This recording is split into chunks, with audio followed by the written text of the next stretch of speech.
बिस्मिल्लाहिर्रहमानिर्रहीम। FIA constable पास paper साल 2021 का पेपर आज हल करते हैं। और सबसे पहला सवाल हमारे पास है, the headquarter of international Court of justice ICJ। International Court of justice का जो हेडक्वार्टर है वो कहाँ पे है? वो हैग में है। और फिर ये सवाल भी सबसे ज्यादा अहम है कि इंटरनेशनल कोर्ट ऑफ जस्टिस का क्याम कब अमल में लाया जाता है। तो याद रखिएगा, इंटरनेशनल कोर्ट ऑफ जस्टिस का क्याम 26 जून 1945 को established in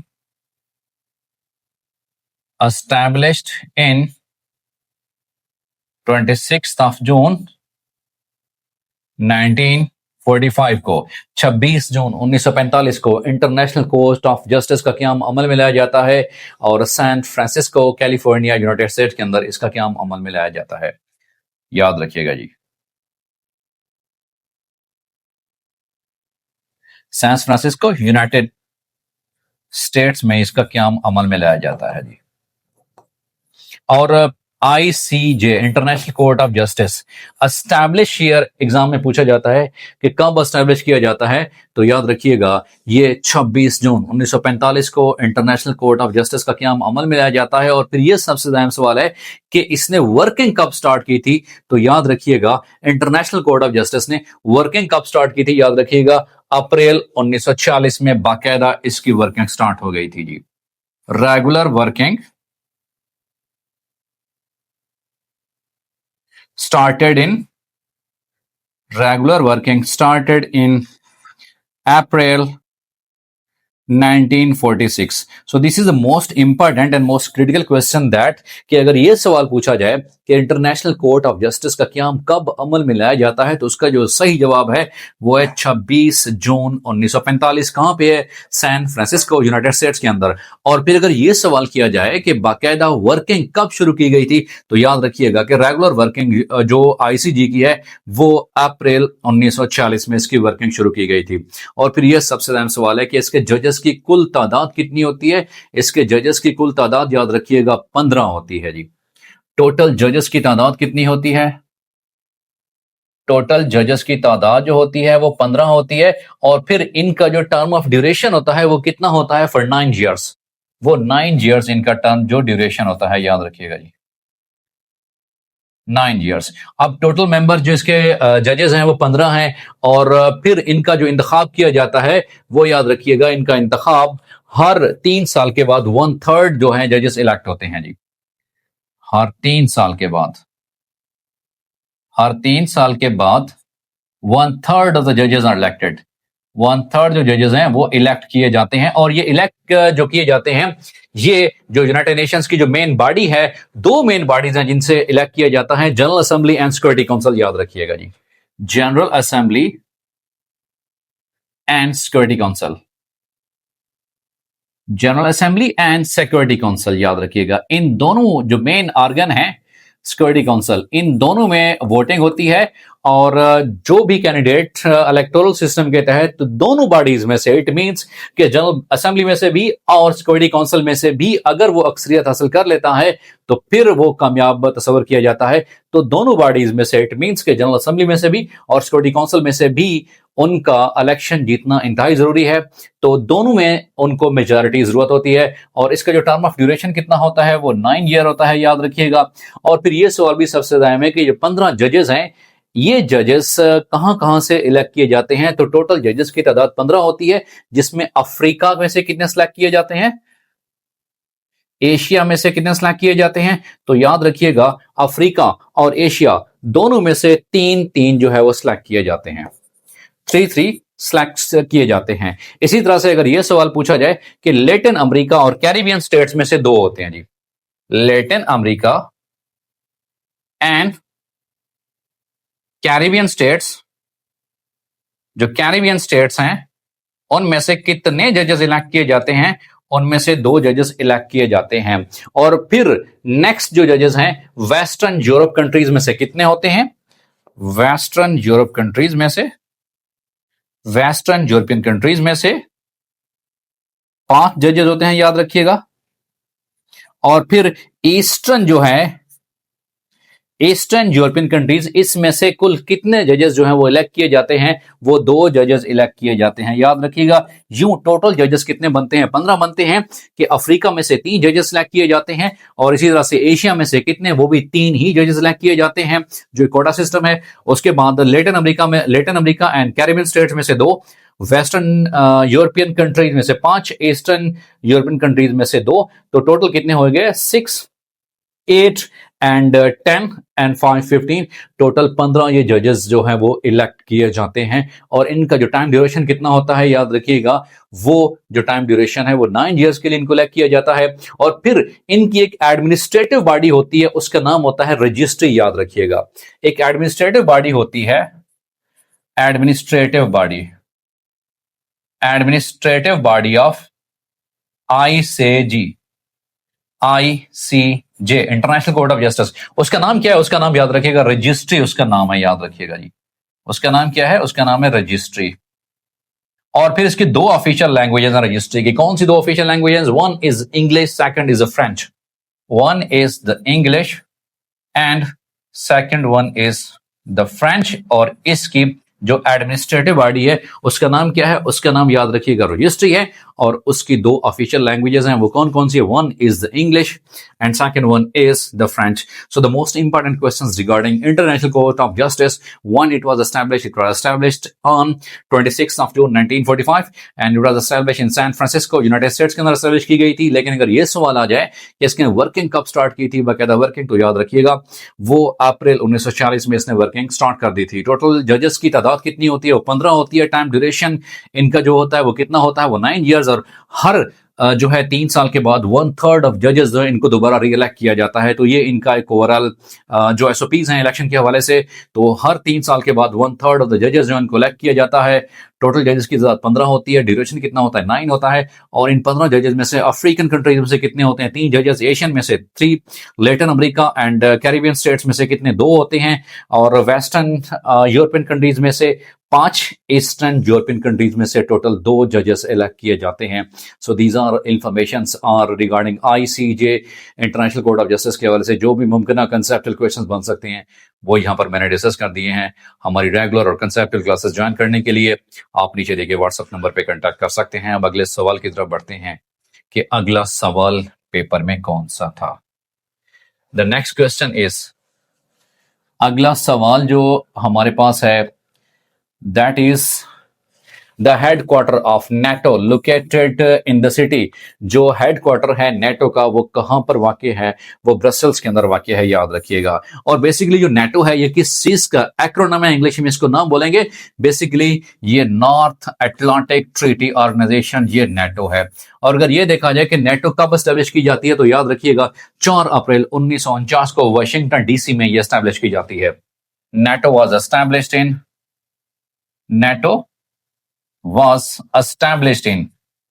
इसका जो एस्टैब्लिश्ड ईयर है वो क्या है? याद रखिएगा 4 अप्रैल 1949 को ये एस्टैब्लिश कहां पे की जाती है? वाशिंगटन डीसी में कायम होती है। लेकिन इसका जो हेडक्वार्टर है वो कहां पे है?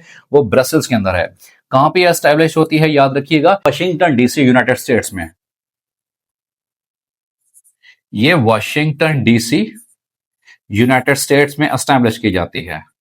और फिर रिसेंट जो है इसके कुल मेंबर कंट्रीज की तादाद अप टिल नाउ 2026 तक मौजूदा इसके मेंबर कंट्रीज की तादाद कितनी है? वो याद रखिएगा 32 इसके मेंबर कंट्रीज की तादाद है। टोटल मेंबर कंट्रीज, इसके टोटल मेंबर कंट्रीज की तादाद कितनी है रिस्पेक्टेड स्टूडेंट्स? वो याद रखिएगा 32 है। और उस 32 में से जो 30 जो मेंबर कंट्रीज हैं, याद रखिएगा कि 30 मेंबर कंट्रीज वो किससे बिलोंग करते हैं? यूरोप से। बाकी 2 नॉर्थ अमेरिका से। 30 जो हैं बिलोंग करते हैं यूरोप से और 2 जो हैं ये नॉर्थ अमेरिका से बिलोंग करते हैं जी। ये नॉर्थ अमेरिका से बिलोंग करते हैं। और फिर ये सवाल भी सबसे अहम है कि either Pakistan is a member of NATO और नॉट। पाकिस्तान नेटो का मेंबर है या नहीं है? पाकिस्तान बाकायदा तौर पर नेटो का मेंबर नहीं है। नेटो के जो फाउंडिंग मेंबर्स कंट्रीज की तादाद कितनी है? जब इसको बनाया गया था तो वो 12 है इसके फाउंडिंग मेंबर्स कंट्रीज की तादाद। इसके फाउंडिंग जो मेंबर कंट्रीज हैं वो कितने हैं रिस्पेक्टेड स्टूडेंट्स? याद रखिएगा वो 12 हैं इसके फाउंडिंग मेंबर कंट्रीज। और फिर ये सवाल सबसे अहम है कि लास्ट मेंबर कि जिसने नाटो को रिसेंटली ज्वाइन किया है वो लास्ट मेंबर कौन सा है? वो है स्वीडन, 7 मार्च 2024 को ज्वाइन किया था। लास्ट मेंबर जिसने नाटो को ज्वाइन किया था, last member to join NATO कि जिसने नाटो को ज्वाइन किया था वो कौन सा है? वो है स्वीडन है। और स्वीडन ने कब ज्वाइन किया था याद रखिएगा, ये 7 मार्च 2024 को ज्वाइन किया था, याद रखिएगा जी। 7 मार्च 2024 को इसने ज्वाइन किया था। इससे पहले जो ज्वाइनिंग कंट्री था वो फिनलैंड था, लेकिन फिनलैंड के बाद लेटेस्ट कंट्री जिसने नाटो को ज्वाइन किया है बाकायदा तौर पर वो कौन सा है? वो स्वीडन है, जिसने 7 मार्च 2024 को बाकायदा तौर पर ज्वाइन किया था नाटो को। और फिर नाटो के हवाले से ये सवाल किया जाए कि इसकी ऑफिशियल लैंग्वेजेस कितनी है? इसकी भी ऑफिशियल लैंग्वेजेस 2 ही हैं, one is French and other is English, याद रखिएगा जी। इसके 2 ऑफिशियल लैंग्वेजेस हैं, याद रखिएगा जी। इसके 2 वो ऑफिशियल लैंग्वेजेस हैं। वो 2 ऑफिशियल लैंग्वेजेस कौन सी हैं? याद रखिएगा, इंग्लिश एंड दूसरे नंबर पे कौन सा है? फ्रेंच। तो इसकी 2 ऑफिशियल लैंग्वेजेस हैं, one is the French and other is the English. So these are all very important questions regarding the NATO. It was established in which year? It was established in 1949 on 4th April, and it was established in Washington DC, United States, and its headquarter is now existed in Brussels. And total member of countries of NATO, these are 32, and 30 members belong from Europe and 2 members belong from North America. Pakistan is still not joined NATO. Pakistan ने अभी तक NATO को join नहीं किया। और फिर इसकी जो ऑफिशियल लैंग्वेज की तादाद कितनी है? वो 2 हैं। वो ऑफिशियल लैंग्वेजेस कौन कौन सी हैं? वो English first and second is the French one. और द लास्ट मेंबर जिसने नाटो को ज्वाइन किया था वो स्वीडन था, जिसने 7 मार्च 2024 को बाकायदा तौर पर नाटो का मेंबर बनने का एजाज इसको मिल चुका है। तो ये वो तमाम क्वेश्चंस हैं जो नाटो के हवाले से कमीशन के इम्तिहानात में पूछे जा सकते हैं। अब अगले सवाल की तरफ बढ़ते हैं कि अगला सवाल हमारे पास कौन सा है। The next question that is LED stands for, LED किस चीज के लिए स्टैंड करता है? बेसिकली लाइट एमिटिंग डायोड के लिए स्टैंड करता है। LED stands for light emitting diode. और फिर कमीशन के इम्तिहान में ये सवाल भी मोस्ट रिपीटेड है कि लेजर किस चीज का मुखाफफ है? लेजर लाइट जिसको बोलते हैं, laser basically light amplification, light amplification by stimulated emission of radiation, by stimulated emission of radiation। Physics के हवाले से यह सवाल पूछा हुआ है, साइंस के हवाले से, कि light amplification by stimulated emission of radiation। And LCD stands for liquid crystal display, याद रखिएगा जी। LCD stands for, it stands for the liquid crystal display। So these are basically acronyms। Science के हवाले से different acronyms जो है वो यहां पे पूछे गए हैं कि LED stands for light emitting diode और LCD stands for the liquid crystal display, and what is meant by AC and DC? AC stands for the alternating current, it stands for alternating current, याद रखिएगा, alternating current, and then DC stands for the direct current, ये direct current के लिए होता है, याद रखिएगा जी। और FMN, AM किस चीज के लिए स्टैंड करता है? FM stands for frequency modulation. अक्सर कहा जो FM रेडियोस के सिग्नल वगैरह चल रहे होते हैं, और FM किस चीज का एक्रोनिम में मुखफ़फ़ है? ये फ्रीक्वेंसी मॉड्यूलेशन है बेटा। और AM stands for amplitude modulation, AM stands for the amplitude modulation, याद रखिएगा जी, वो amplitude modulation कहलाता है बेटा जी। So these are acronyms regarding physics, regarding science, that laser stands for light amplification by stimulated emission of radiations, LED stands for light emitting diode, LCD stands for liquid crystal display, AC for alternating current, DC for the direct current, and FM for frequency modulation. Same is the case, AM stands for amplitude modulation। अगला सवाल हमारे पास है, the city is known as the city of lights in Pakistan. Pakistan में city of lights किसको कहा जाता है? वो कराची को कहा जाता है। And which city is known as Manchester of Pakistan? Faisalabad is known as Manchester of Pakistan. जो फैसलाबाद है, याद रखिएगा, फैसलाबाद, इसका पुराना नाम लैलपुर है, इसका मौजूदा नाम क्या है? फैसलाबाद है। इसको कहा जाता है मैनचेस्टर ऑफ पाकिस्तान कहा जाता है जी, मैनचेस्टर ऑफ पाकिस्तान कहा जाता है कि पाकिस्तान का ये मैनचेस्टर है, याद रखिएगा जी। और मिनी पाकिस्तान जनरल तौर पर कराची को भी रिकमेंड किया जाता है, it seems to be like the mini Pakistan. अगला सवाल है कि what is the capital of Pakistan? Pakistan का मौजूदा कैपिटल जो है वो इस्लामाबाद है। इससे पहले अगर ओल्ड कैपिटल था तो वो कराची था। उसके बाद एक ozone layer, the formula for ozone is, याद रखिएगा, O3 होता है। ये बेसिकली होमो एटॉमिक मॉलिक्यूल है। Ozone layer protects us from the harmful, basically UV rays आ रही होती हैं, अल्ट्रावायलेट रेज आ रही होती हैं, उनसे हमें वो प्रोटेक्शन प्रोवाइड करती है। उसके बाद है कि where is the leaning tower of Pisa? Pisa का जो झुका हुआ टावर है वो कहां पर मौजूद है? वो इटली में मौजूद है, याद रखिएगा जी। अगले सवाल की तरफ बढ़ते हैं कि अगला सवाल हमारे पास कौन सा है। The next question is, in which agreement the ceasefire line in Kashmir was named as line of control? वो शिमला एग्रीमेंट के तहत लाइन ऑफ कंट्रोल उसको नाम दिया गया था। पहला वो सीज फायर था, उसका नाम दिया गया था लाइन ऑफ कंट्रोल, नाम दिया गया था। पाकिस्तान और इंडिया के माबैन जो बाउंड्री है और पाकिस्तान और अफगानिस्तान के माबैन जो बाउंड्री लाइन है उसको जो नाम दिया जाता है वो डेवरन लाइन्स नाम दिया जाता है, याद रखिएगा जी। उसके बाद Kharan desert is located in which province? वो किस प्रोविंस में लोकेटेड है? याद रखिएगा, वो बलोचिस्तान में लोकेटेड है। उसके बाद देखिए the ruins of Harappa are situated in which districts? Harappa के जो खंडरात हैं वो कहां पर मौजूद हैं? वो साहिवाल में मौजूद हैं, लाहौर के साथ अपर पंजाब में बेटा। उसके बाद है कि खतीबुल अंबिया किसका लकब है? Title of which prophet? वो हजरत शुएब अलैहिस्सलाम का लकब है, याद रखिएगा जी। Next question is what number is 25% of 150? अब इसका राइट आंसर क्या है? तो याद रखिएगा, मैथ के रूल के मुताबिक 25% इसका मतलब है कि 25/100। और मैथ में जब भी आ जाए ऑफ तो याद रखिएगा इसका मतलब होता है मल्टीप्लाइजर। सो 25/100 मल्टीप्लाइड बाई 150।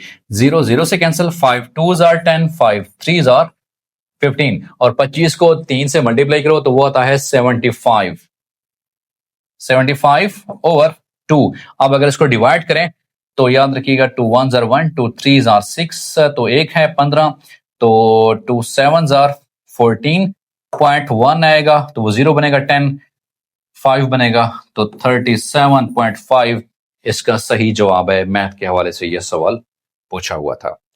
अगला सवाल है हमारे पास, that is who is the current secretary general of the NATO? NATO के सेक्रेटरी जनरल 2021 की बात हो रही है, वो मार्क रोटे हैं। उसके बाद कि Holi Quran was revealed in how many years and the months? वो 22 साल और 5 महीनों में नाजिल हुआ था। उसके बाद कि which one is an example of spreadsheet software? ये मोस्ट रिपीटेड क्वेश्चन है कंप्यूटर के हवाले से। MS Excel उसका सही जवाब है। When was Indus Water Treaty signed? Pakistan और इंडिया के मबैन जो आबी मसला था वो कब साइन किया गया था? वो 19 सितंबर 1960 को साइन किया गया था। और फिर इसमें सालसी का किरदार किसने अदा किया था? ओवरऑल वर्ल्ड बैंक ने इसमें न्यूट्रलिटी और सालसी का किरदार अदा किया था पाकिस्तान और इंडिया के मबैन, जिसमें 5-5 दरियाओं की तकसीम की गई थी कि ये जो दरिया है ये इंडिया के पास रहेंगे और ये दरिया पाकिस्तान के पास रहेंगे। तो वो जो इंडस वाटर ट्रीटी है, सिंतास का मुआहदा है, 1960 में हुआ और वर्ल्ड बैंक के ताउन से हुआ था। उसके बाद समर ओलंपिक्स गेम्स 2028 वो कहाँ पे खेली जाएंगी? लॉस एंजलिस में ये खेली जाएंगी। अगला सवाल हमारे पास है, that is which is the smallest unit of the memory data computer? वो बिट जो है स्मॉलेस्ट यूनिट होता है। और इसके बाद देखिए Mast Tawakali is a famous poet of Mast Tawakali, ये कौन सी जबान के मशहूर शायर थे? बलोची जबान के ये मशहूर शायर थे। उसके बाद देखिए ALU स्टैंड्स फॉर, बेसिकली ये स्टैंड करता है अरिथमेटिक लॉजिक यूनिट, ALU उसका एक्रोनिम है। When does the Treaty of Hudaybiyah takes place? Treaty of सुलह हुदैबिया का मुआहदा जो है वो कब होता है? वो 6 हिजरी को होता है, याद रखिएगा जी। उसके बाद objective resolution was passed on, ये 12 मार्च 1949 को जो ऑब्जेक्टिव रेजोल्यूशन है ये पास की जाती है। अगला सवाल हमारे पास है, that is which animal is the national animal of Pakistan? Pakistan का जो कौमी जानवर मरखोर है और पाकिस्तान का कौमी फूल क्या है? वो चमेली का फूल है जिसको जैस्मीन फ्लावर भी कहा जाता है। उसके बाद देखिए विच इज़ द लार्जेस्ट सूरा इन द होली कुरान, वो क्या है, सूरह बकरा है। और कुरान मजीद की सबसे जो छोटी सूरह है सूरह कौसर है। कुरान मजीद की वो सूरह जिसमें बिस्मिल्लाह नहीं आती, बिस्मिल्लाह के बगैर शुरू होती है, सूरह तौबा है। और जिसमें 2 दफ़ा बिस्मिल्लाह आती है वो कौन सी सूरत है, वो सूरह नमल है। और उसल कुरान किसे कहा जाता है, कुरान मजीद की दुल्हन, वो याद रखिएगा सूरह रहमान को कहा जाता है। ज़ीनत कुरान भी सूरह रहमान को कहा जाता है। और फिर कल्बुल कुरान, कुरान मजीद का दिल किसे कहा जाता है, सूरह यासीन को कहा जाता है। सुलसुल कुरान, कुरान मजीद का 1/3, यानी एक दफ़ा आप उस सूरत को पढ़ लो तो अपने 1/3 कुरान मजीद पढ़ लिया। सूरह इखलास को कहा जाता है। बाबुल कुरान किसे कहते हैं, कुरान मजीद का दरवाज़ा, सूरह फातिहा को कहा जाता है। उम्मुल कुरान भी सूरह फातिहा को कहा जाता है। अगला सवाल है, the normal temperature of the human body is degree Fahrenheit की अगर बात की जाए तो वो 98.6 फ़ारेनहाइट पे होता है, जो इंसानी जिस्म का जो normal temperature that is nearly equal to 37 centigrade की अगर बात की जाए। उसके अंदर Warsak dam is constructed on which river, वो काबुल रिवर के ऊपर कंस्ट्रक्ट किया गया है। उसके बाद देखिए where is the headquarter of transparency international, वो कहाँ पे है, बर्लिन के अंदर है। ट्रांसपेरेंसी इंटरनेशनल ऑर्गेनाइजेशन है, उसका हेडक्वार्टर बर्लिन में मौजूद है, याद रखिए। अगला सवाल हमारे पास है, that is the filament of an electric bulb is made up of, जो एक फिलामेंट होता है, आम सा बल्ब होता है, उस बल्ब के अंदर जो छोटी सी तार होती है, वो फिलामेंट जो होता है, वो छोटी सी तार किस चीज से मिलकर बनी होती है, वो टंगस्टन से मिलकर बनी होती है। Which is a largest lake in the Pakistan, Manchar जो झील है वो सबसे बड़ी झील है। Who becomes acting president in absence of president of Pakistan, अगर प्रेसिडेंट ऑफ पाकिस्तान नहीं है तो उस वक्त चेयरमैन सेनेट जो है वो एक्टिंग प्रेसिडेंट के तौर पे काम करते हैं, याद रखिएगा जी। उसके बाद है कि मौजूदा जो है हमारे डिप्टी प्राइम मिनिस्टर कौन से होते हैं, याद रखिएगा, वो इसहाक डार साहब डिप्टी प्राइम मिनिस्टर के तौर पे भी काम कर रहे हैं, याद रखिएगा जी। उसके बाद देखिए हु परफॉर्म्ड फर्स्ट हज बैतुल्लाह, वो कौन से, हजरत आदम और हजरत हवा ने सबसे पहला हज बैतुल्लाह किया था जी। उसके बाद chemical formula of water is, water का जो केमिकल फार्मूला है वो H2O है। बास का यहाँ कंपोजिशन भी दी जाती है H2O में, याद रखिएगा। भाई मास कंपोजिशन ही बास का पूछता है, भाई एटॉमिक कंपोजिशन, तो एटम के हवाले से हाइड्रोजन मौजूद है 2, ऑक्सीजन मौजूद है 1 मौजूद है। बास का तो उसकी बाई मास रेशियो भी पूछ लेता है, क्यों, क्योंकि H2O में हाइड्रोजन जो है इसका मास होता है 1 और यहाँ पे चूंकि 2 है तो हाइड्रोजन कितना हो जाएगा, 2 हो जाएंगे। और ऑक्सीजन का मास वैसे तो होता है 16 होता है। अगर बाई मास रेशियो वो पूछे, याद रखिएगा, बाई मास रेशियो बास का पूछ लेता है, वेरी सिंपल। अगर मास रेशियो के हवाले से H2O में पूछ लेता है तो चूंकि हाइड्रोजन 1 है, 2 रेशियो ऑक्सीजन कितना होता है 16 होता है। सो 2 रेशियो 16 या 1 रेशियो 8 भी सही जवाब है। तो बहुत का स्टूडेंट्स कंफ्यूज हो जाते हैं कि 1 रेशियो 8 किस तरह से आता है, इट्स बाई मास रेशियो। और बाई एटम रेशियो क्या है, वो 2 रेशियो 1 है, याद रखिएगा। बेसिकली ये H2O पानी का केमिकल फार्मूला है। पानी एक कंपाउंड है, मिक्सर नहीं है, क्योंकि मिक्सर जो होता है उसका कीमियाई फार्मूला नहीं होता। फिक्स्ड कंपोजिशन एटम्स की भी नहीं होती, एलिमेंट्स की भी फिक्स्ड कंपोजिशन नहीं होती। अगला सवाल है, who was the first Khalifa of Islam, वो कौन से हैं, हज़रत अबू बकर सिद्दीक रज़ी अल्लाह तआला अन्हु मुसलमानों के पहले खलीफा हैं। उसके बाद the Quaid Azam passed his bar at law examination from Lincoln's Inn, वो इदारा था जिसमें उन्होंने बार इन लॉ का एग्ज़ाम पास किया था। उसके बाद which is the highest mountain peak of Pakistan, Pakistan की जो सबसे बड़ी है वो K2 है। दुनिया की ये दूसरी बुलंद चोटी है। पहली दुनिया की बुलंद चोटी कौन सी है, वो माउंट एवरेस्ट है। उसके बाद विच flower is the national flower of Pakistan, Pakistan का कौमी फूल कौन सा है, जैस्मीन फ्लावर है, चंबेली का फूल। उसके बाद vertical angles that are opposite to each other are also, वो इक्वल्स भी होते हैं, याद रखिएगा। अगला सवाल देखते हैं कि अगला सवाल हमारे पास है, that is when Pakistan officially joined united nation organisation, Pakistan ने बाकायदा तौर पर यूनाइटेड नेशन ऑर्गेनाइजेशन का मेंबर कब बना था, वो 30 सितंबर 1947 को, 30 सितंबर 1947 को पाकिस्तान यूनाइटेड नेशंस का बाकायदा मेंबर बना था। And first country to recognise Pakistan, कि वो पहला मुल्क जिसने पाकिस्तान को आज़ाद और खुद मुख्तियार रियासत के तौर पर तस्लीम किया था, वो ईरान था, याद रखिएगा। उसके बाद देखिए who is known as the father of computer, वो कौन से हैं, चार्ल्स बेबेज उसका सही जवाब है। उसके बाद देखिए वो choose the name of Pakistan, Pakistan का नाम किसने तजवीज़ किया था? चौधरी रहमत अली ने तजवीज़ किया था उस वक्त जब उन्होंने मैगजीन इशू किया था, नो और नेवर, अब नहीं तो कभी नहीं। तो कौन से हैं पाकिस्तान का नाम तजवीज़ करने वाले? चौधरी रहमत अली हैं। उसके बाद देखिए IMF stands for international monetary fund, वो कौन सा है? IMF इंटरनेशनल मॉनेटरी फंड इसका एक्रोनिम है।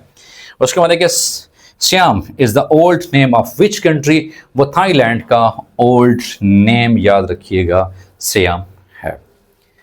अगला सवाल देखते हैं कि अगला सवाल हमारे पास है, that is what is the height of Tarbela dam, Tarbela dam की हाइट कितनी है? 143 m, इसका सही जवाब है।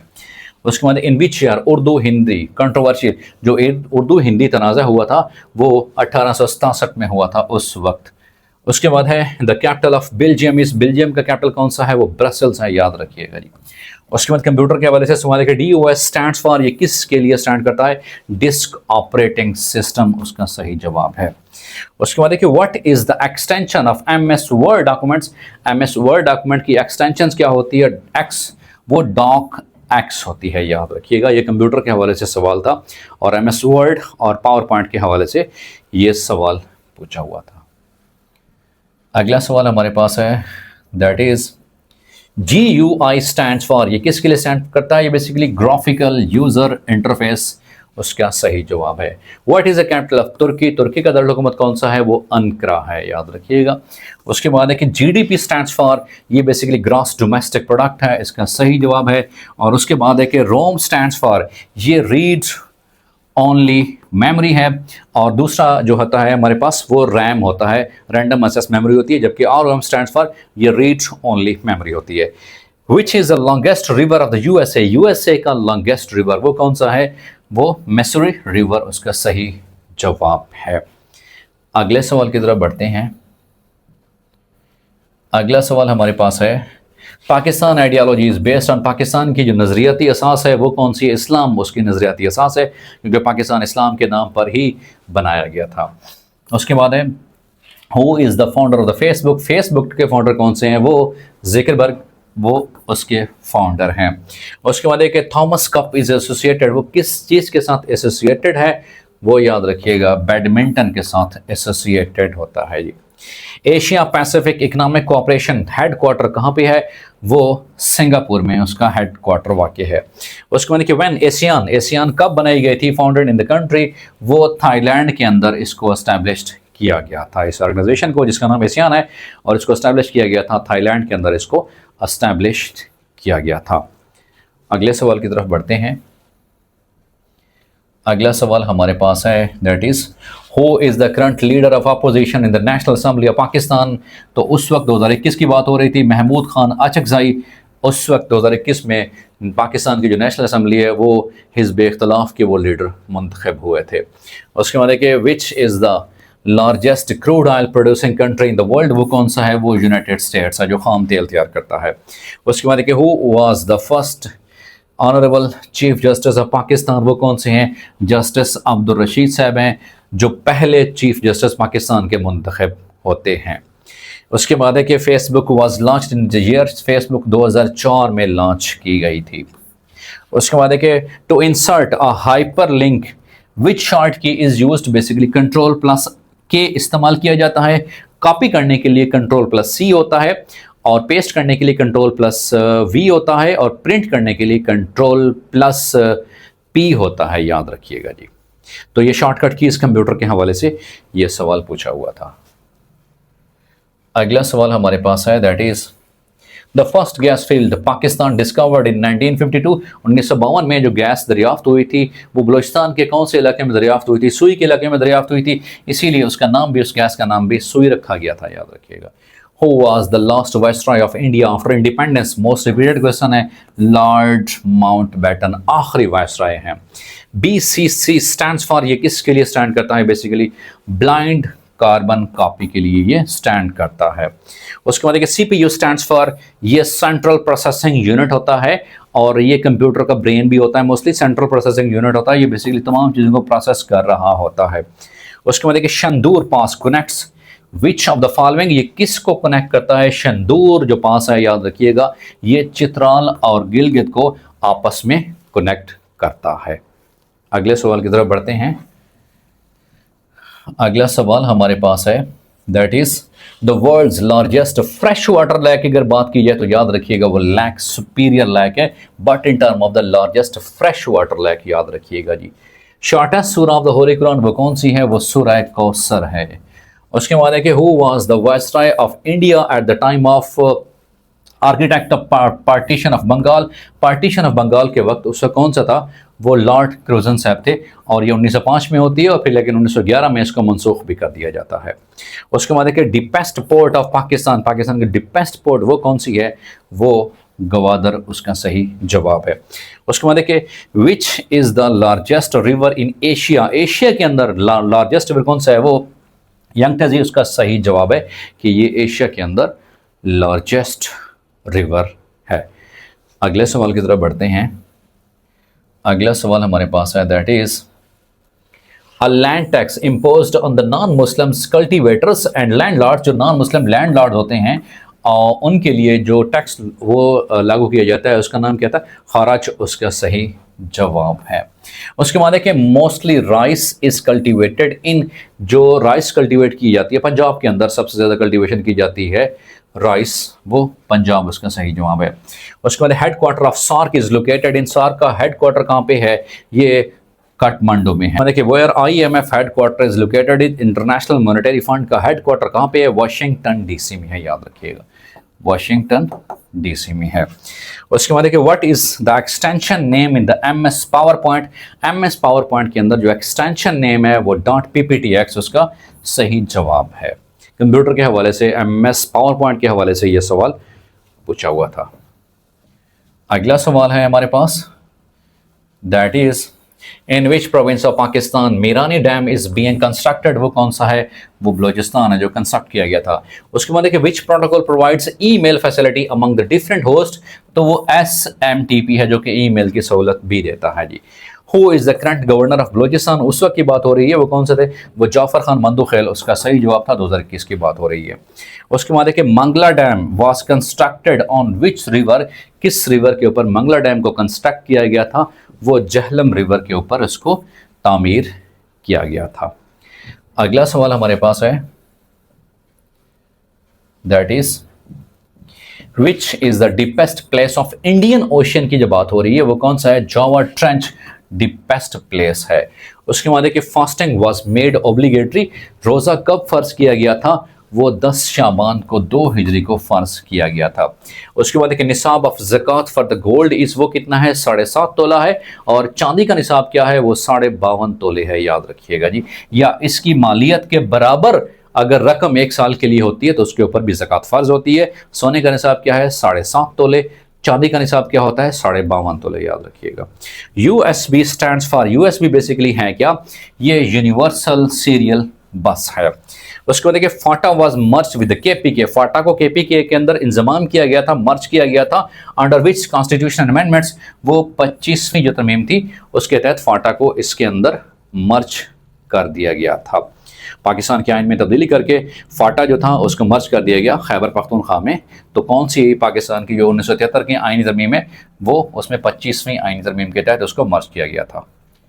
अगला सवाल हमारे पास है, that is the analogy of the book is to reading. Book जो है वो रीडिंग करने के लिए होती है, फोर्क जो है वो ईटिंग के लिए होते हैं। बेसिकली फोर्क चाइनीज उसको इस्तेमाल कर रहे होते हैं, तो वो ट्यूनिंग फोर्क की तरह होता है, और जिसके 2 सिरे होते हैं तो वो क्या होता है? बेसिकली वो 2-3 सिरे वो ईटिंग के लिए इस्तेमाल किया जाता है जी। हाउ मैनी सजदास, वो किस में prostration are there in the holy Quran, Quran मजीद में 14 सजदे हैं, याद रखिएगा जी। उसके बाद देखिए the first prime minister of Pakistan, Pakistan के पहले प्राइम मिनिस्टर कौन से हैं? लियाकत अली खान साहब है। मौजूदा प्राइम मिनिस्टर मियां मोहम्मद शहबाज शरीफ साहब है। उसके बाद देखिए which is the highest mountain peak in the world, दुनिया में सबसे जो हाईएस्ट माउंटेन कौन सी है? वो माउंट एवरेस्ट है। और दुनिया की दूसरी बुलंद तरीन चोटी वो कौन सी है? K2, और वो कहाँ वाक़ है? वो पाकिस्तान में वाक़ है। अगले सवाल की तरफ बढ़ते हैं कि अगला सवाल कौन सा है। The next is in which province Tanda dam is located, वो कहाँ पे है? वो KPK में लोकेटेड है। The highest waterfall of the world is, जो आबशार दुनिया की सबसे बड़ी है वो कौन सी है वाटरफॉल? वो एंजल फॉल्स हैं, याद रखिएगा। ASI stands for very easy, it's assistant sub inspector, उसका सही जवाब है। उसके बाद कि what is the national instrument of Pakistan, वो डफली उसका सही जवाब है। उसके बाद देखिए CCTV स्टैंड्स फॉर, CCTV अमूमन कैमरास लगे होते हैं, बेसिकली CCTV किस चीज़ के लिए स्टैंड करता है, मुखफ़फ़ क्या है, बेसिकली क्लोज्ड सर्किट टेलीविजन, उसका सही जवाब है। सो CCTV stands for closed circuit television, उसका सही जवाब है। अगले सवाल की तरफ बढ़ते हैं। अगला सवाल हमारे पास है, that is which gas is commonly used in balloons and airships. Balloon और एयरशिप में कौन सी जो गैस भरी जाती है वो हीलियम गैस भरी जाती है, HE इसका सिंबल होता है जी। उसके बाद how many basic pillars of Islam, इस्लाम के बुनियादी पिलर्स वो कौन कौन से हैं, सतून कौन से हैं, 5 बेसिक सतून हैं। उसके बाद द ल्यूनर एक्लिप्स अकर्स, कब उस अकर होता है, उस वक्त जब अर्थ आ जाती है between sun and the moon, जब जमीन सूरज और चांद के दरमियान आ जाती है तो उस वक्त क्या होता है, चांद गिरन वाक़ होता है। ग़ज़वा Tabuk was fought in the which year, ग़ज़वा तबूक कब लड़ा जाता है, तो ये याद रखिएगा 9 हिजरी को ग़ज़वा तबूक वाक़ होता है। इस्लामियात के हवाले से ये सवाल था।